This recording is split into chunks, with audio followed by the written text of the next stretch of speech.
Hello and welcome to Synopsis. I am Krishna. This is lecture for The Hindu and Indian Express in 5 minutes. आज है अप्रैल 19 2020 और आज है Sunday. तो Sunday का जो लेक्चर होता है that is usually longer than 5 minutes. Reason क्या है, दो इंपॉर्टेंट चीज़ें आती हैं। साइंस एंड टेक हिंदू में होता है, कुछ आर्टिकल्स इसके इंडियन एक्सप्रेस में भी होते हैं साइंस एंड टेक से रिलेटेड संडे को। साथ में आर्ट एंड कल्चर के लिए हिंदू में आती है मैगज़ीन, संडे मैगजीन, और इंडियन एक्सप्रेस में आती है आई। इससे कई बार प्री में क्वेश्चंस पूछे हैं, मेंस में क्वेश्चन पूछे हैं, और ये मोस्ट इग्नोर्ड पार्ट होता है। आर्ट एंड कल्चर का करंट एस्पेक्ट देखने के लिए आपको इनको पढ़ना ही चाहिए, ऐसे इंप्रूव करने के लिए आपको इनको पढ़ना ही चाहिए। तो दिस कोर्स डिटेल्स या फिर सिनॉप्सिस की जो भी स्पेशल कोर्स डिटेल्स हैं इधर आप देख सकते हो। ऐसे कोर्स रिसेंटली लॉन्च किया गया है। तो साइंस एंड टेक से रिलेटेड जो भी न्यूज़ में है, जैसे हिंदू में एक डिस्कशन है बैक्टीरिया वर्सेस वायरस का, इंडियन एक्सप्रेस में आर्ट एंड कल्चर से रिलेट करके एमएनरे के ऊपर है। तो ये जो बैक्टीरिया वर्सेस वायरस है ये मैं आपको ऑलरेडी पढ़ा चुका हूँ ये बायोटेक में। तो आप ये पूरा जो पीडीएफ है ये आपको सिनॉप्सिस की वेबसाइट पर, और ये सिनॉप्सिस का जो यूट्यूब चैनल है यहाँ पे आप जब देखोगे सिनॉप्सिस एट इट्स बेस्ट, इस वाले में साइंस एंड टेक के लेक्चर्स हैं, starting from defence tech to space tech to कैसे क्वेश्चन सॉल्व करने वहाँ से लेके IPR GI nano tech health tech, और फिर इसके बाद ये साइंस एंड टेक के लिए ये वाले जो बायो वाले लेक्चर्स हैं, 6 लेक्चर्स हैं, 4 और बचे हैं। तो ये सारे, इसके लिए आपको ये वाली प्लेलिस्ट फॉलो ही करनी पड़ेगी, there is no other option. तो बैक्टीरिया और वायरस में डिफरेंस क्या है, एग्जैक्टली सेम जो हमने पहले साइंस एंड टेक में डिस्कस किया था वही चीज़ डिस्कस करेंगे। बैक्टीरिया सिंगल सेल माइक्रोब होता है, इसमें सेल हुआ करती है। जैसे हमने देखा था साइंस एंड टेक में बायोलॉजी क्या कहती है कि जिनमें सेल होता है वो लिविंग ऑर्गेनिज्म है। इन्वायरमेंट में हम एबायोटिक और बायोटिक कंपोनेंट पढ़ते हैं, तो ये बायोटिक कंपोनेंट्स वो हैं जिनमें सेल होता है, ठीक है। अब वायरस ऐसे लोग हैं जिनमें सेल नहीं होता है, ये सिर्फ प्रोटीन और जेनेटिक मटेरियल का कॉम्बिनेशन है। तो इनकी जो डिफरेंट स्ट्रक्चर्स हैं वो हमने साइंस एंड टेक में ऑलरेडी पढ़ लिया। तो सेल के बाद बैक्टीरिया साइज़ में काफ़ी बड़े होते हैं, वायरस बहुत छोटे से होते हैं। DNA और RNA जो जेनेटिक मटेरियल है बैक्टीरिया में दोनों प्रेजेंट होते हैं, वायरस में सिर्फ और सिर्फ एक ही हो सकता है, या तो DNA वायरस होगा या RNA वायरस होगा। मोस्टली जो वायरस होते हैं वो RNA वायरस होते हैं, कोरोना वायरसेस RNA वायरस। तो ये सारी चीज़ें आपको साइंस एंड टेक में ही समझनी पड़ेंगी। जो डेड बॉडीज़ होती हैं, इनएनिमेट बॉडीज़ होती हैं, उन पर बैक्टीरिया ग्रो कर सकता है, वायरस नहीं ग्रो कर सकते। वायरस को ग्रो करने के लिए लिविंग ऑर्गेनिज्म चाहिए।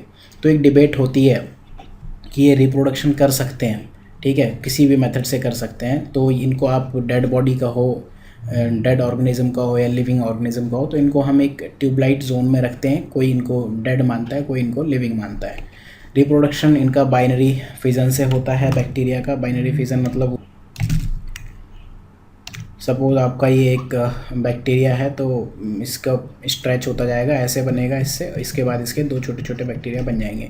ये क्या करते हैं, अपने आप रिप्रोडक्शन नहीं कर सकते, लेकिन ये एक सेल को इन्फेक्ट कर देते हैं और फिर खुद को कॉपी करते ले जाते हैं। तो ये बैक्टीरियल एंटीबायोटिक के लिए सेंसिटिव हैं। यस, बैक्टीरिया सेंसिटिव है, डेफिनेटली ये नहीं है। ये NIOS के पॉइंट्स हैं, ये टेबल NIOS से ली गई है। इससे 3-4 क्वेश्चन अब तक पूछ चुका है इस टेबल से ही।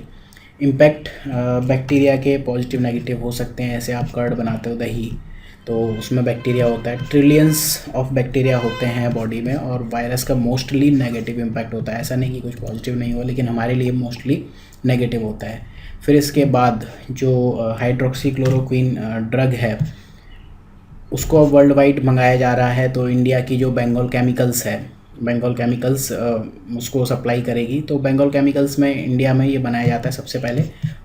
हैदर की सेक्सी गोरी क्वीन, आचार्य प्रफुल्ल चंद्र राय, इनके बारे में आपको पढ़ना है। रे, ये इनका एक टाइम ड्यूरेशन याद कर लो, काफ़ी डिबेट इनके ऊपर चलने वाली है आने वाले टाइम में। तो ये एक एमिनेंट बंगाली केमिस्ट थे, एजुकेशनिस्ट थे, हिस्टोरियन, इंडस्ट्रियलिस्ट और फिलेंथ्रोपिस्ट, ठीक है, समाज सेवी थे।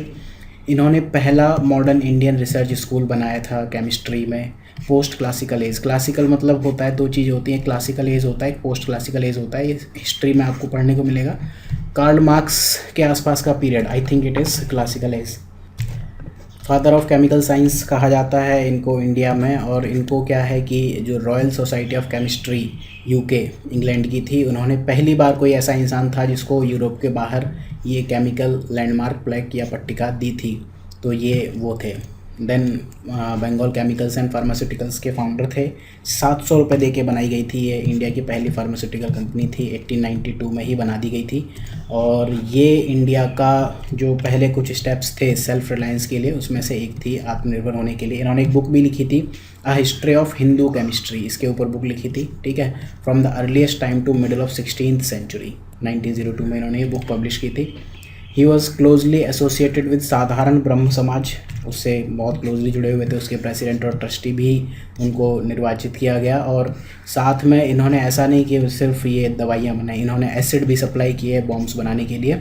और 1924 में इन्होंने कहा था कि साइंस तो थोड़ा वेट कर सकते लेकिन स्वराज नहीं वेट कर सकता। Then TGEV virus, transmissible gastroenteritis virus, ये एक कोरोना वायरस है जो पिग्स को इन्फेक्ट करता है। तो अगर ये क्वेश्चन पूछा जाए कि CV सिर्फ और सिर्फ ह्यूमन बीइंग को इन्फेक्ट करता है तो आंसर इज़ नो, एनिमल्स को भी करता है। देन व्हाट इज़ पॉलीप्रोटीन, ऐसे लॉन्ग चेन जहाँ पर बहुत सारे प्रोटीन्स हों उसे हम पॉलीप्रोटीन कहते हैं, टाइप ऑफ पॉलीमर। तो होता क्या है, जब भी कोई वायरस है तो जब भी इन्फेक्ट करता है किसी को तो पूरा का पूरा RNA अपने पूरे 33,000 बेसिस के साथ में एक सिंगल शॉट में पूरे long type of amino acid के सीक्वेंस में ट्रांसलेट हो जाता है। इसको हम कहते हैं पॉलीप्रोटीन सीक्वेंस। देन कन्वलेसेंट प्लाज्मा, ये क्या होता है, जो भी लोग रिकवर हो गए हैं कोविड-19 से उनके पास एंटीबॉडी डेवलप हो जाती हैं डिज़ीज़ के लिए उनके ब्लड में। इस चीज़ को हम लगातार 4-5 बार पढ़ चुके हैं। तो इस चीज़ को, इस ब्लड को हम कन्वलेसेंट प्लाज्मा कहते हैं। Then Ambai, what is this, Ambai आजकल ट्विटर पे बहुत ट्रेंड कर रहा है। ऐसे इंडिया में कोरोना को चल रहा है, इटली में लोग बाहर खड़े होकर अपने म्यूज़िकल इंस्ट्रूमेंट्स बजा रहे, तो जापानीज़ भी ये काम कर रहे हैं। वहाँ पर बच्चे इनकी पेंटिंग बना के लगा रहे हैं कि कोरोना इससे आने से चला जाएगा। एक ये 19th सेंचुरी स्पिरिट है, जापान का कोविड-19 का मैस्कट के तरह उभर रहा है। हाफ ह्यूमन हाफ फिश, मतलब जो आप देखते हो ना मत्स्य अवतार वाली देवी, तो ये हो गई। देन हक्सिमू मैसेकर, ये लोकेशन है ब्राज़ील में अमेज़न फॉरेस्ट में। यानोमामी मैसेकर, इसके बारे में हमने यानोमामी ट्राइब्स के बारे में पढ़ा भी था। यानोमामी ट्राइब्स के बारे में हमने पढ़ा था यहाँ पर। These are tribes in South America, इनकी इम्यूनिटी बहुत कम होती है और ये rain forest of Brazil and Venezuela में रहती हैं और लार्जेस्ट इंडिजिनस टेरिटरी ये लोग इनहेबिट करती हैं उस एरिया में।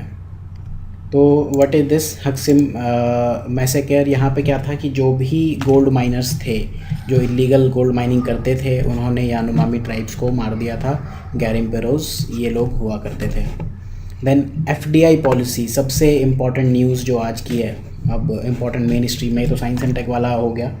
इसके बाद गवर्नमेंट ने FDI पॉलिसी रिवाइज कर दी। आप देख रहे हो कि वर्ल्ड वाइड चाइनीज़ कंपनीज़ दूसरी कंपनीज़ को ख़रीदने लगी पड़ी हैं, सबके शेयर्स डाउन है तो चाइना उनको ख़रीदने में लगा पड़ा है। तो गवर्नमेंट ने अब क्या कहा, अपनी FDI पॉलिसी रिवाइज कर दी। गवर्नमेंट ने सीधे कहा कि FDI के लिए गवर्नमेंट नोड मैंडेटरी है अगर आप नेबरिंग कंट्रीज से हो, बिलोंग करते हो। सेंटर ने क्या कहा कि प्रायर गवर्नमेंट अप्रूवल चाहिए ऐसे FDI के लिए जिनका लैंड बॉर्डर इंडिया से शेयर होता है, भू सीमा इंडिया से साझा होती है। ऐसे कौन सी कंट्रीज़ हैं आपको सबका पता है। एक और जो कंट्री है जो आप मोस्टली कंफ्यूज हो जाते हैं वो है अफ़गानिस्तान, यहाँ से जुड़ती है।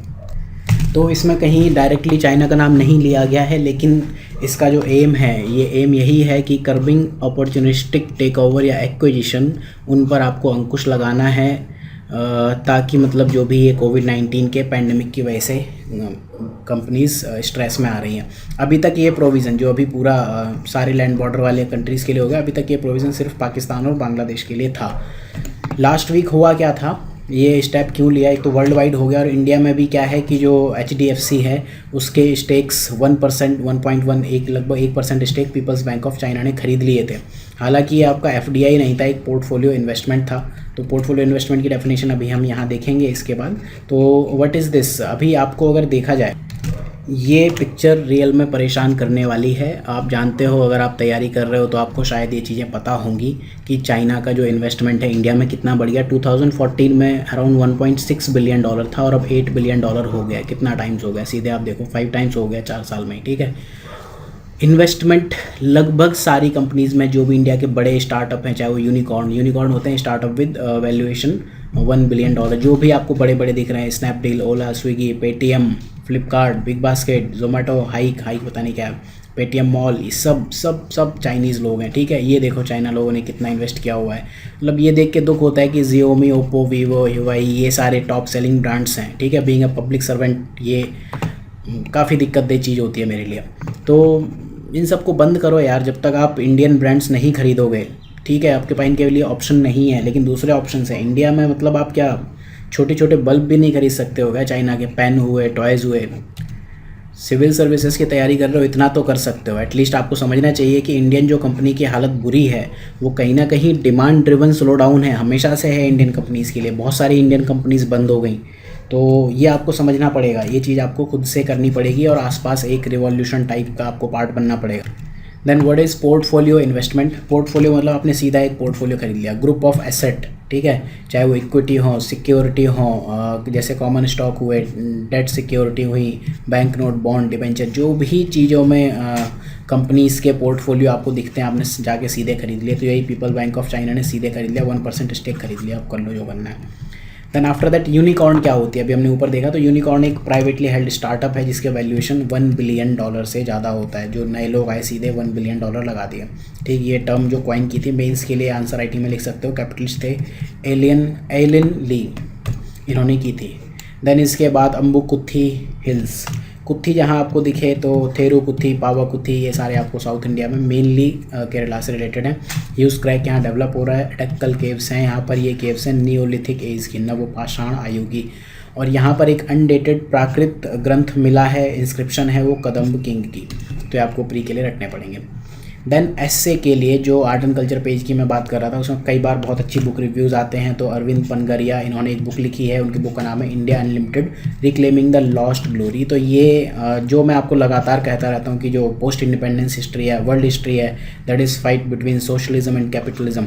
तो इन्होंने एग्जैक्टली वो चीज़ कह दी जो मैं आपको लगातार कई लेक्चर्स में बोलते आया हूँ। जो economic policies of Nehru ji और इंदिरा गांधी, उनकी policies were based on socialism.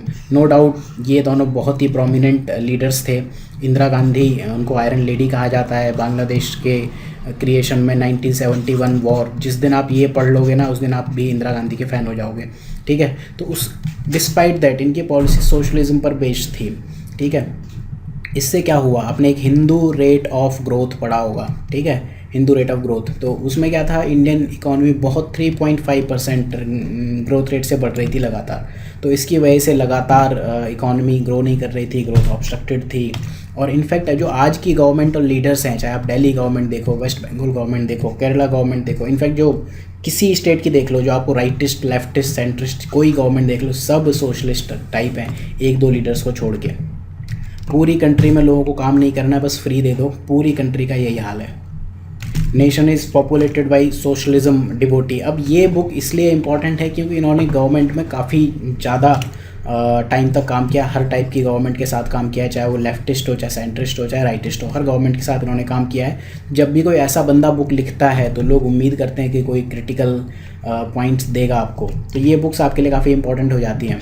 New government, जो आज की गवर्नमेंट है, वो रिफॉर्म माइंडेड ये कहते हैं और ये रोल ऑफ मार्केट को अप्रिशिएट करते हैं। साथ में इन्होंने कहा कि जो ब्यूरोक्रेसी थी ये तो मतलब कतई बिल्कुल निकम्मी है, बेच खाया इन्होंने सोशलिस्ट बिलीव के अराउंड, ठीक है। और जो नॉन परफॉर्मिंग ऑफिसर हैं उन्हीं के इर्द गिर्द घूमती रहती है। लेकिन फिर ब्यूरोक्रेसी में सुधार आया 1991 के बाद, जब इकोनॉमिक क्राइसिस आ गई थी। नरसिम्हा राव, AV वाजपेयी और जो लेटर गवर्नमेंट हैं, चाहे वो मनमोहन सिंह हों या फिर आपके जो अभी के प्राइम मिनिस्टर हों, ये समवॉट लिबरलाइजर्स हैं, ठीक है। इन्होंने कुछ तो लिबरल स्टेप्स लिए हैं कि भाई साहब सोशलिज्म को अब दूर जाओ, बहुत हो गया, ठीक है। और एबल टीम ऑफ ब्यूरोक्रेट्स, तो इसमें टाइम लगता है चीज़ों में, इन चीज़ों का होना। तो जितना आपसे हो पाए आप एटलीस्ट फोकट की चीज़ें इग्नोर करो। मेंस एग्जामिनेशन के नाम पर रिवाइज्ड FDI पॉलिसी, इसका हम पूरा DNA एनालिसिस करेंगे, सिनॉप्सिस IAS एक्सप्लेन्ड सेक्स में।